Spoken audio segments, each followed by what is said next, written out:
Assalamualaikum, hello everyone and welcome to IQ Star Education.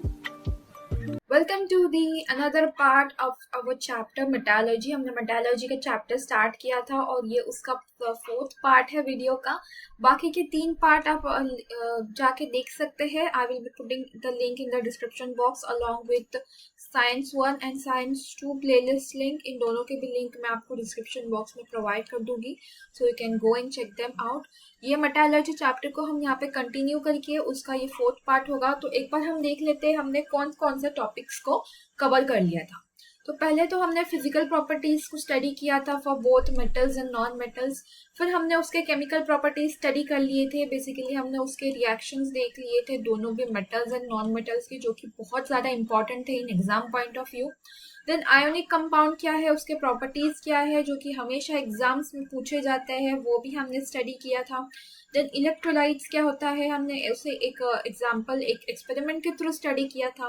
Then metallurgy के कुछ definitions थे, concentration of ores को भी हमने यहाँ पे कवर कर लिया था। अब कॉन्सेंट्रेशन ऑफ ओर्स में हमने बेसिकली मेथड्स को स्टडी किया था on various principles like gravitation और मैग्नेटिज्म और फ्लोटेशन मेथड, देन लीचिंग, ऐसे कुछ मेथड्स थे जिनके थ्रू हमने देखा था कि ओर्स को कैसे अलग किया जाता है फ्रॉम देयर गैंग्यू। और गैंग्यू क्या होता है, हमने उसकी डेफिनेशंस वगैरह इस मेटालर्जी के लास्ट वीडियोस में कवर की थी अलॉन्ग विथ वेरियस डेफिनेशंस, जो कि एग्जाम्स में हर बार पूछे जाते हैं। तो यहाँ पे हम देखने वाले हैं extraction of metals while through their reactivity series. हमने यहाँ पर रिएक्टिविटी सीरीज प्रीवियस वीडियोस में स्टडी की थी। कुछ इस तरीके से हमारे रिएक्टिव एलिमेंट्स होते हैं, highly reactive, moderately reactive and low reactive metals. तो यहाँ पे हम एक्सट्रैक्शन ऑफ मेटल्स को स्टडी करने वाले हैं, जिसमें हम मेटल्स को अलग करेंगे उनके ओर्स में से, और उनकी जो इम्प्योरिटीज होती है यानी कि उनका जो गैंग्यू प्रेजेंट होता है उसे अलग करने वाले हैं हम मेटल्स में से। तो यहाँ पे बहुत सारे मेथड्स आते हैं, जिसमें पहले मेथड है पहली मेथड में हम कौन से एक्सट्रैक्शन ऑफ मेटल्स को स्टडी करेंगे, उसमें हम स्टडी करने वाले हैं मॉडरेटली रिएक्टिव मेटल्स। जो मॉडरेटली रिएक्टिव मेटल्स होते हैं, हम पहले उनके एग्जांपल को स्टडी करेंगे जो कि आपके टेक्स्ट बुक में दिए हुए हैं, एंड देन फिर हम बाकी के मेटल्स के एक्सट्रैक्शन को स्टडी करेंगे। अब पहला है मॉडरेटली रिएक्टिव मेटल, जिसमें हम जो आप फोटो देख रहे हैं वो है जिंक ब्लेंड की। इस स्टोन को या इस मेटल को हम बोलेंगे जिंक ब्लेंड, जिसका फॉर्मूला है ZnS। अब ये है जिंक ब्लेंड। अब इस जिंक ब्लेंड से हम जिंक को कैसे एक्सट्रैक्ट करते हैं वो आइए हम जानते हैं। तो यहाँ पे कुछ इस तरीके से स्टेप्स होगी कि पहले हम उसका ओर लेंगे, यानी कि यही जिंक ब्लेंड लेंगे, उसे हम हीट करेंगे एयर में, इन ओपन एयर में इसे हम हीट करेंगे। अब कोई भी चीज को हम अगर ओपन एयर में हीट कर रहे हैं तो उसे हम रोस्टिंग बोलते हैं, यानी कि हम यहाँ पे ओर को क्या कर रहे हैं, रोस्ट कर रहे हैं। अब रोस्ट करने के बाद हमें उसे मिलेगा ऑक्साइड। रोस्ट करते टाइम बेसिकली हम उसमें ऑक्सीजन ऐड करते हैं। ऑक्सीजन ऐड करने के बाद हमें उसका ऑक्साइड मिलेगा, मेटल ऑक्साइड, और यहाँ से ऑक्साइड को सेपरेट करेंगे हम उससे ऑक्साइड को सेपरेट करेंगे कार्बन को ऐड करके, जिससे हमें कार्बन डाइऑक्साइड गैस अलग मिलेगी और उसके साथ हमें हमारा मेटल मिल जाएगा अलग, यानी कि यहाँ पे हमें हमारा जिंक मिल जाएगा। तो इसके रिएक्शंस हम एक बार देख लेते हैं कैसी होती है। ये तो मैंने आपको बेसिक सा बता दिया था। यहाँ पे सबसे पहले हम उसे क्या करते हैं, हम ऑक्साइड बनाते हैं। ऑक्साइड कैसे बनाते हैं, हम उसे रोस्ट करते हैं। तो यहाँ पे पहली रिएक्शन कुछ ऐसी हो जाएगी, ZnS को लेंगे, उसको हम रोस्ट करेंगे, यानी कि ऑक्सीजन को ऐड करेंगे यहाँ पे। तो यहाँ पे हमें मिलेगा जिंक ऑक्साइड और SO2 गैस, SO2 यहाँ पे हमें अलग मिलेगा। अब सेकेंड रिएक्शन कुछ इस तरीके से होगी, यानी हम उसमें कार्बन को ऐड करेंगे। कार्बन को ऐड करेंगे तो हमें Zn अलग मिलेगा, जिंक अलग मिलेगा, और यहाँ पे हमें कार्बन डाइऑक्साइड अलग मिल जाएगी। तो कुछ इस तरीके से हमारी रिएक्शन हो रही है। और आपने एक बात नोटिस की होगी, यहाँ पे हम जो रिएक्शंस कर रहे हैं वो कैसे रिएक्शंस है, ये रेडॉक्स रिएक्शन है। ये कैसे है, रेडॉक्स रिएक्शन है, यानी ऑक्सीडेशन रिडक्शन जो रिएक्शंस होते हैं उस टाइप के रिएक्शन है। ऑक्सीजन को ऐड करना, रिमूव करना, कार्बन को ऐड करना, देन वही सब चीजें हमने यहाँ पे इन रिएक्शंस में स्टडी किए। तो यहाँ पे पहले मेटल का हमने एग्जांपल देखा, वो था जिंक, यानी कि जिंक ऑक्साइड में, जिंक ओर में से हम जिंक ब्लेंड में से कैसे जिंक को अलग करते हैं। अब दूसरा जो एग्जांपल है वो है ये जो स्टोन आप देख रहे हैं वो है स्मिथसोनाइट का। अब ये स्मिथसोनाइट यानी कि ZnCO3, ZnCO3 में से हम वापस से Zn को कैसे अलग करेंगे, वही आपको वही चीज दिया गया है। इसे कैल्सिनेशन के थ्रू अलग किया गया है, कैल्सिनेशन के through. Calcination is nothing but heating process, लेकिन इसे हीट कैसे किया जा रहा है, इसे एक बर्नर में हीट किया जा रहा है, स्टोर करके हीट किया जा रहा है, एक लिमिटेड एयर प्रोवाइड की जा रही है। जो एयर है वो लिमिटेड प्रोवाइड की जा रही है। हमने फर्स्ट इसमें उसे क्या किया था, हमने रोस्ट किया था, यानी ओपन एयर में उसे हमने हीट किया था, बट यहाँ पे हम उसे लिमिटेड एयर में हीट करेंगे, जिसकी वजह से हमें कार्बन डाइऑक्साइड अलग मिलेगा। वो कुछ इस तरीके से ZnCO3 से हमने हीट किया, हमें यहाँ पे उसका ऑक्साइड मिल गया और यहाँ पे हमें CO2 गैस अलग मिली। तो इस तरीके से हमें जिंक ऑक्साइड मिल रहा है और यहाँ पे जो कार्बन डाइऑक्साइड है वो अलग हो रहा है। ये था हमारा extraction of metals for moderately reactive metals. अब आते हैं हम हमारे थर्माइट रिएक्शन पे, जो कि बहुत ज्यादा इंपॉर्टेंट है एग्जाम पॉइंट ऑफ व्यू से। ये हर बार क्वेश्चन पेपर में आती ही है, लाइक फॉर 1 मार्क्स और 2 मार्क्स। या तो आपको थर्माइट रिएक्शन MCQ के फॉर्मेट में भी पूछा जा सकता है, उसका यूज भी पूछा जा सकता है, एज वेल एज बहुत उसकी रिएक्शन पूछ के उसे एक्सप्लेन करने भी बोला जा सकता है। अलग अलग तरीके से क्वेश्चंस बनते हैं। तो ये रिएक्शन बेसिकली होती किधर है, तो ये रिएक्शन होती है ट्रेन के पटरियों में। आपने देखा होगा ट्रेन के जो पटरियां होते हैं वो कुछ इस तरीके से होते हैं, अलग यहाँ पे गैप होता है कहीं कहीं पे, तो वो गैप फिल करने के लिए थर्माइट रिएक्शन की जाती है। तो बेसिकली इसमें होता क्या है, इसमें Fe2O3 लेते हैं और उसे एल्यूमिनियम के साथ रिएक्ट किया जाता है। अब एल्यूमिनियम के साथ रिएक्ट करेंगे तो यहाँ पे हमें आयरन अलग मिलेगा, Fe अलग मिलेगा और एल्यूमिनियम ऑक्साइड अलग हो जाएगा, और यहाँ पे हीट तो हमें मिलेगी ही, as it is exothermic reaction. Balance करेंगे तो यहाँ पे 2 और यहाँ पे 2, तो यहाँ पे हमें आयरन ऑक्साइड को एल्यूमिनियम के साथ रिएक्ट किया, हमें आयरन अलग मिला और एल्यूमिनियम यहाँ पे ऑक्सीजन के साथ चला गया अलॉन्ग विथ हीट। तो यहाँ पे ऐसे रिएक्शन हो रही है। थर्माइट रिएक्शन बहुत बार पूछी गई है एग्जाम में, so don't forget to do this. यहाँ पे कुछ इस तरीके से हमें थर्माइट रिएक्शन देखने मिलती है। यहाँ पे ऐसे हीट निकलती है, बहुत सारी एक्सोथर्मिक रिएक्शन है, और यहाँ पे जो मोल्टन जो हमें आयरन मिलता है वो यहाँ पे पुट किया जाता है। अब नेक्स्ट आते हैं हमारा एक्सट्रैक्शन ऑफ मेटल्स पे कंटिन्यू करते हुए हम यहाँ पे एक्सट्रैक्शन ऑफ मेटल्स देखते हैं लेस रिएक्टिव मेटल्स के लिए। हमने मॉडरेटली रिएक्टिव मेटल्स का तो देख ही लिया एक दो एग्जाम्पल। अब हम यहाँ पे लेस रिएक्टिव मेटल्स के लिए देखते हैं। यहाँ पे हमने एग्जाम्पल आपके टेक्स्ट बुक में दिया हुआ है Cu2 का, Cu2S, जिसे हम बोलते हैं चाल्कोसाइट, कुछ भी बोल सकते हैं। तो यहाँ से हम कॉपर को अलग करने वाले हैं। कॉपर इज ऑब्टेन किया जाता है इसके ओर से जस्ट बाय हीटिंग इट। अभी हीटिंग करेंगे तो हमें कुछ इस तरीके से रिएक्शंस देखने मिलती है, उस रिएक्शंस को हम स्टडी करते हैं। पहले तो रिएक्शन कुछ ऐसी होगी, यहाँ पे CO2S और यहाँ पे ऑक्सीजन लेंगे। ऑक्सीजन को जैसे ही हम उसे ओपन एयर में रोस्ट कर रहे हैं ऑफकोर्स तो ऑक्सीजन ऐड होगा, तो यहाँ पे हमें Cu2 कॉपर ऑक्साइड मिलेगा और SO2 यहाँ पे गैस रिलीज होगी। इसे हम कुछ इस तरीके से बैलेंस करेंगे। तो ये इस तरीके से बैलेंस हो गई। अब ये ऐसी ऑक्सीजन हो रही है, हमें कॉपर ऑक्साइड मिल गया। अब हम इसे वापस रिएक्ट करेंगे Cu2O और यहाँ पे हम उसे Cu2S के साथ रिएक्ट वापस कर रहे हैं, जिसकी वजह से हमें कॉपर अलग मिलेगा और यहाँ पे SO2 गैस रिलीज हो गई। हमें मिल गया यहाँ पे कॉपर और यहाँ पे सब बराबर से हो गया। ये कॉपर ऑक्साइड है, या कॉपर ऑक्साइड को हमें कॉपर सल्फाइड के साथ रिएक्ट कर लिया, जिसकी वजह से हमें वापस कॉपर अलग से मिल गया। तो ये था एक एग्जाम्पल। अब आते हैं हमारे main concept of the chapter extraction of aluminium. ये थोड़ा लेंदी है, इसके ये इतना इम्पोर्टेंट नहीं है कंसेप्ट, बट इस पे एग्जाम्स में पूछे जा सकते हैं। अभी तक तो नहीं पूछा गया है, बट अभी पूछा जा सकता है कंसेप्ट को अलग अलग करके। लाइक इसमें बहुत सारे मेथड्स आते हैं, उन मेथड्स को या इन MCQ के फॉर्मेट में भी पूछा जा सकता है। So don't forget to do it. तो यहाँ पे पहले हम एल्यूमिनियम के बारे में थोड़ा सा देख लेते हैं, एल्यूमिनियम होता क्या है। तो एल्यूमिनियम जो है, एल्यूमिनियम का फॉर्मूला है, एल्यूमिनियम का एटॉमिक नंबर है 13। इसका फॉर्मूला हम देखेंगे तो Al इस तरीके से इसे डिनोट किया जा सकता है, और इसका जो इलेक्ट्रॉनिक कॉन्फ़िगरेशन है वो है 283।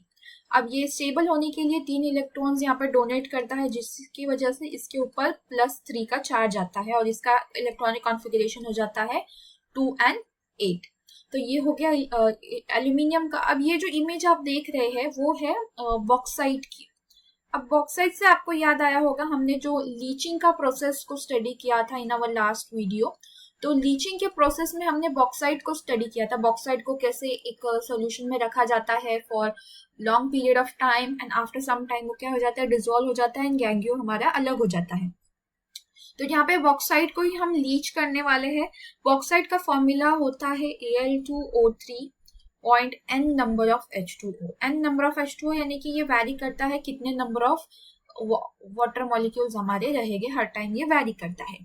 अब ये जो बॉक्साइट होता है इसमें क्या होता है, 30 to 70% हमारा एल्यूमिनियम होता है, बाकी के जो परसेंट होते हैं वो हमारा गैंगियो प्रेजेंट होता है, यानी कि बहुत सारी इम्प्यूरिटीज प्रेजेंट होती है। अब इन इम्प्यूरिटीज को हम कैसे अलग करेंगे, जैसे मैंने आपको बताया लीचिंग के प्रोसेस में, जैसे लास्ट वीडियो में मैंने आपको बताया ही था कि हमें आगे भी लीचिंग का प्रोसेस स्टडी करना है, तो वो यहाँ पे ही है। लीचिंग के प्रोसेस से हम इसे अलग करेंगे, और लीचिंग के प्रोसेस में ऐसे 2 मेथड्स आते हैं। पहली जो मेथड है उसे आपकी टेक्स्ट बुक में बोला गया है बेयर्स मेथड। पहली मेथड है Bayer's method, and second method जो है वो है हॉल्स मेथड। अब दोनों भी मेथड सेम तो है, उनके जो स्टेप्स है वो सेम है, बट थोड़ा बहुत डिफरेंस आता है, एडिशन होता है, सब्सट्रैक्शन होता है, वो हम आगे देखने वाले हैं। पहले हम बेयर्स मेथड को स्टडी करते हैं। बेयर्स मेथड में क्या होता है, पहला स्टेप है बेयर्स मेथड का डाइजेशन। अब इस डाइजेशन में जो ओर होता है उसको पाउडर किया जाता है, जिसे हम ग्राउंड ओर बोलते हैं। अब इस ओर में कॉन्सेंट्रेटेड NaOH, जिसे कॉस्टिक सोडा बोलते हैं, उसे हम कॉन्सेंट्रेटेड NaOH इसमें ऐड करेंगे, और इसे कितने डिग्री सेल्सियस पे हीट करेंगे, 140 to 150 डिग्री सेल्सियस पे अंडर हाई प्रेशर। अब इतने सारे प्रेशर में से हम हीट करेंगे for 2 to 8 hours. 2 to 8 hours तक इसे रखेंगे, यानी कि बेसिकली हम इसे लीच कर रहे हैं लीचिंग के प्रोसेस में। अब ये इतना टाइम तक रहेगा तो इसके अंदर कुछ रिएक्शंस होती है। वो रिएक्शंस कुछ इस तरीके से होती है कि Al2O3.2H2O, ये है हमारा जो ओर है बॉक्साइट का वो। अब ये जो ओर होता है वो एम्फोटेरिक इन नेचर होता है। अब amphoteric in nature means what, यानी कि ये एक एसिड की तरह भी रिएक्ट कर सकता है और एक बेस की तरह भी रिएक्ट कर सकता है व्हेन नीडेड। इसके साथ जो होगा वो, अगर बेस होगा तो ये एसिड की तरह रिएक्ट करेगा, इसके साथ जो होगा वो एसिड है तो ये बेस की तरह रिएक्ट करेगा। अब इसके साथ हमने लिया है NaOH जो कि बेसिक है, सोडियम हाइड्रोक्साइड, तो ये क्या बनेगा, ये एसिडिक बनेगा, ये एसिडिक इन नेचर हो जाएगा और ये बेसिक इन नेचर है। अब ये जब रिएक्ट करेंगे तो हमें क्या मिलेगा, NaLO2, जिसे हम बोलते हैं सोडियम एल्यूमिनेट। सोडियम एल्यूमिनेट हमें यहाँ पे मिल गया वाटर मॉलिक्यूल के साथ। इसे हम यहाँ पे बैलेंस कर लेते हैं कुछ इस तरीके से। तो यहाँ पे हमें क्या मिला, यहाँ पे हमने एसिड और बेस को रिएक्ट किया तो यहाँ पे हमें सॉल्ट मिला जो कि है सोडियम एल्यूमिनेट, और यहाँ पे वाटर मॉलिक्यूल्स है वो अलग हो गए। ये हमें एक्वियस फॉर्म में मिलेगा। अब ये एक्वियस फॉर्म में मिला है हमें, तो सेकेंड प्रोसेस हमारी होगी फिल्ट्रेशन मेथड की, यानी कि जो चीज़ें हैं, जो गैंगियो है उसे हम यहाँ पे फिल्टर करेंगे। यहाँ पे आयरन ऑक्साइड को फिल्टर किया जाता है। आयरन ऑक्साइड एक गैंगियो ही है हमारे लिए जो कि है बॉक्साइट में प्रेजेंट। अब ये जो होता है वो डिसॉल्व नहीं होता, इसीलिए यहाँ पे इसे सेपरेट किया जाता है फिल्ट्रेशन के थ्रू।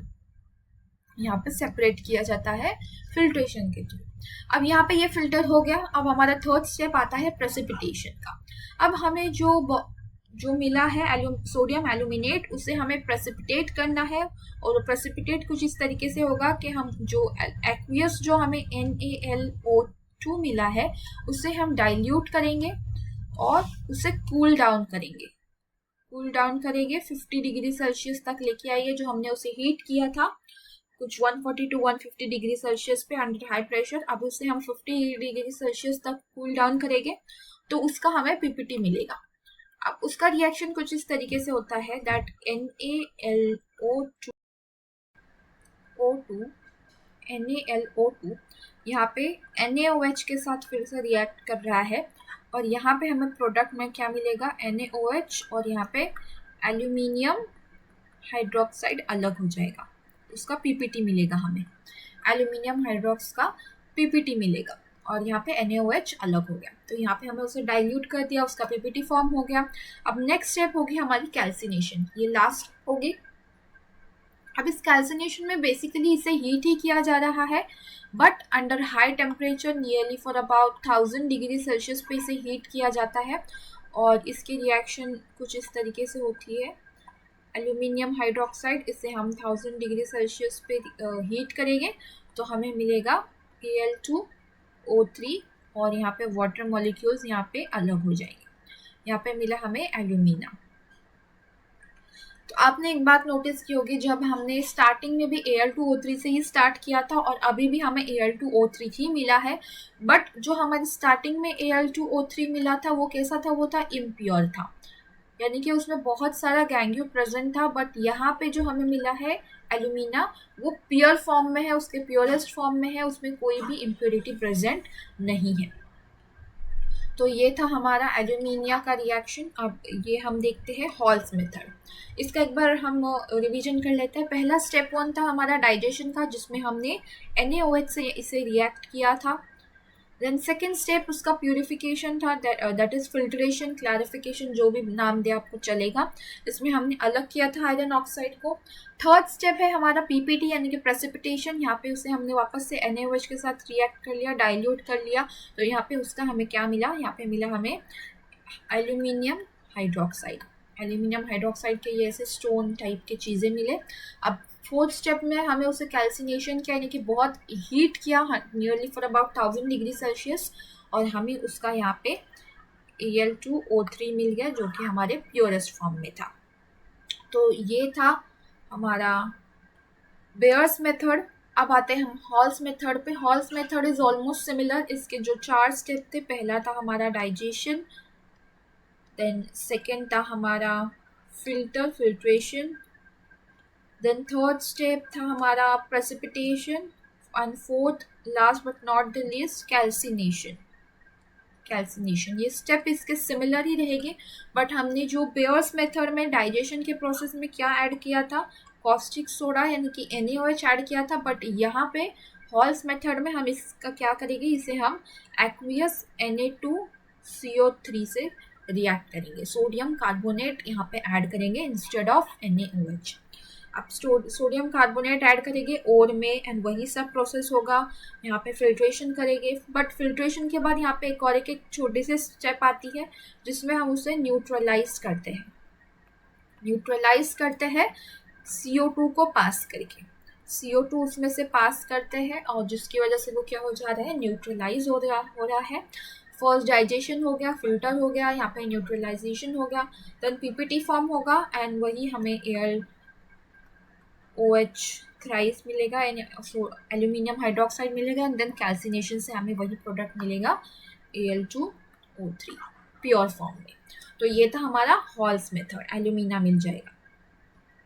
तो ऐसे ही दोनों भी मेथड सिमिलर ही है। अब नेक्स्ट वीडियो में हम बाकी के एक्सट्रैक्शन को देख लेंगे, इलेक्ट्रोलाइट आगे का टॉपिक है, उसे भी कवर कर लेंगे। तो मिलते हैं नेक्स्ट वीडियो में।